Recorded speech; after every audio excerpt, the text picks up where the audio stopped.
There are different types of attributes that identify a toxic relationship. One is a trauma bond. So, what is a trauma bond and what are some of the hallmarks? Let's talk about it.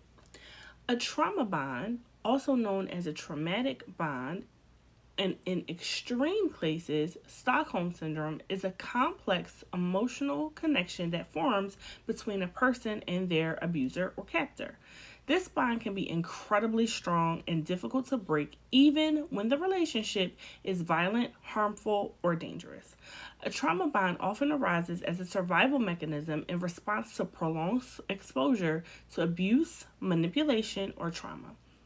Understand that trauma bonding is not the same type of bonding that occurs where people are tied together over a particular cycle of abuse, such as siblings that grew up in the same household where abuse occurred.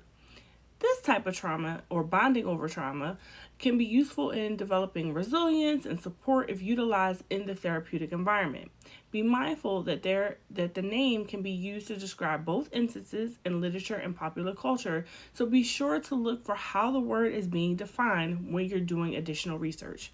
So, key characteristics of a trauma bond include, but are not limited to, a strong emotional connection. Despite the abusive or harmful nature of the relationship, the victim develops a deep emotional attachment to their abuser. They may feel a sense of loyalty, love, dependence on the person, even though they're causing them harm. Another one would be very mixed emotions. Victims of trauma bonding often experience conflicting emotions. They may hate their abuser for the harm they've caused, but also have feelings of affection, empathy, desire, and even a desire to protect their abuser. Another one is isolation. Abusers often isolate their victims from family, friends, or loved ones, making the victim dependent on the abuser for emotional support and companionship. This isolation reinforces the trauma bond and create a loss of identity.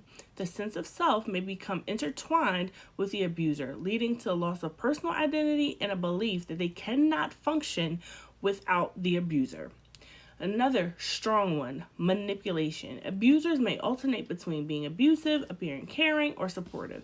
This inconsistency can create confusion that reinforces the bond, as victims may hope that the positive behavior will continue. Examples include, but are not limited to, intermittent reinforcement and gaslighting. Manipulation is designed to trap the victim of abuse into the abuse cycle. And then there's also fear and threats. Victims may fear the consequences of leaving the relationship, such as physical harm, social ostracism, or retaliation. That fear can keep them trapped inside the trauma bond. It's important to understand that trauma bonds are not limited to romantic relationships and can develop in various contexts, including family relationships, friendships, or even in situations involving kidnapping or hostage taking. These bonds can be incredibly challenging to break, and individuals caught in them often require professional help, such as therapy and counseling, to heal and regain their autonomy. Recognizing the existence of a trauma bond is an essential first step towards breaking free from an abusive relationship and seeking support to recover from the emotional and psychological impact of the trauma. Remember that while I am a licensed therapist, licensed professional, I may not be your licensed professional. So please use this for informational purposes only, and do not be afraid to reach out for professional help if you find yourself in a trauma bond.